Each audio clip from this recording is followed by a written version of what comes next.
मकई खा रहा था। मैंने पूछा तो कहने लगा ये किसान के खेत से लाया हूँ। वो एक नंबर का चोर है, किसी न किसी तरह वो मकई चोरी करके ले जाता होगा। किसान खेत में काम कर रहा था और चिड़िया और तोता बिना मकई खाए ही जंगल वापस चले जाते हैं। हाँ भी तोते और चिड़िया, बताओ क्या आज तुमने किसान के खेत से मकई खाई है? ना, हम तो सुबह से दोपहर तक पेड़ पर बैठे रहे, लेकिन वो किसान है कि घर गया ही नहीं और हम थक हार कर बिना मकई खाए ही जंगल लौट आए।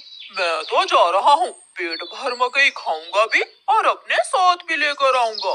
कालू कौवा इंसानों की बस्ती की तरफ जाता है। कालू कौवा किसान के खेत में जाकर किसान से कहता है, किसान, तुम्हें तुम्हारी पत्नी घर बुला रही है, तुम्हारे घर में मेहमान आए हैं। अच्छा, तो मैं जल्दी से घर जाता हूँ। कौवे शुक्रिया जो तुमने मुझे बता दिया। किसान अपने घर चला जाता है और कौवा मजे मजे से किसान के खेत से मकई खाने लगता है।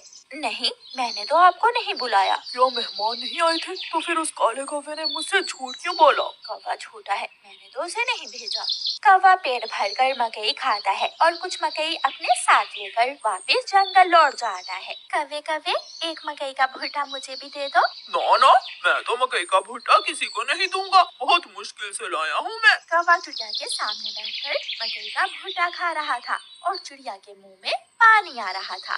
दूसरे दिन कौवा फिर से किसान के खेत में जाता है और किसान से कहता है, किसान, मैं अभी तुम्हारे घर से आया हूँ, तुम्हारे बेटे को तेज बुखार है, जल्दी से घर जाओ। कौवे की बात सुनकर किसान घबरा जाता है और कुछ सोचे बिना अपने घर भाग जाता है और कौवा मजे से मकई खाने लगता है।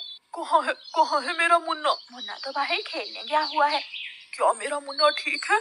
हाँ, मुन्ना तो बिल्कुल ठीक है। तो फिर इसका मतलब आज फिर उस शरारती कौवे ने मुझसे शरारत की है।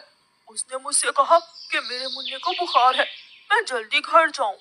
वो कौवा जरूर आपको घर भेजकर खेत से फसल खाता होगा। मैं कल देखूंगा वो कौवा कैसे मुझे उल्लू बनाकर मेरे खेत से मेरी फसल खाता है। कौवा जंगल जाकर बहुत खुश था। वो जो मकई अपने साथ लाया था वो तोते और कबूतर के सामने बैठकर खाता है। वाह, मजा ही आ गया, ये मकई तो बहुत स्वादिष्ट है। यार कौवे, थोड़ी सी मकई मुझे भी दे दो।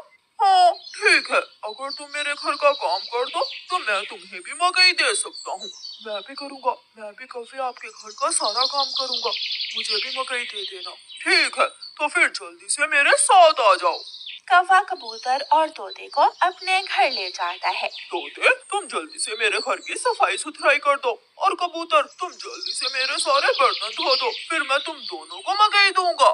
फिर कबूतर अपने काम में लग जाता है और तोता कौवे के घर की सफाई सुथराई करने लगता है।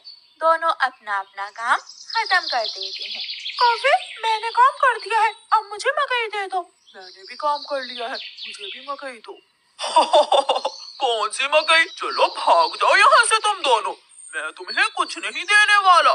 तुम धोखेबाज हो, तुमने धोखे से हमसे अपना काम करवाया और अब हमें भूखे ही भेज रहे हो। कबूतर और तोता वहाँ से चले जाते हैं। कौवा हर रोज की तरह अगले दिन भी किसान को पागल बनाने के लिए किसान के खेत में चला जाता है।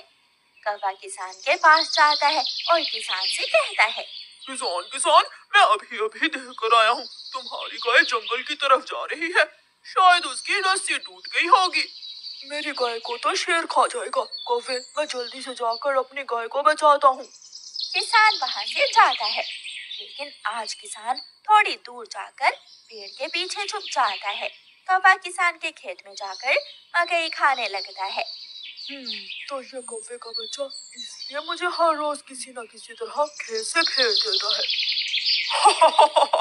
जब तक मेरे पास बड़ा दिमाग है, मुझे किसान की फसल खाने से कोई नहीं रोक सकता। किसान के पास बंदूक थी। किसान बंदूक चलाता है और गोली सीधी जाकर कौवे की टांग पर लगती है। कौवा बहुत मुश्किल से वहाँ से भागता है और किसी न किसी तरह अपने जंगल वापस पहुँच जाता है। वो अपने घर के बाहर आकर गिर जाता है। हाय, मर गया।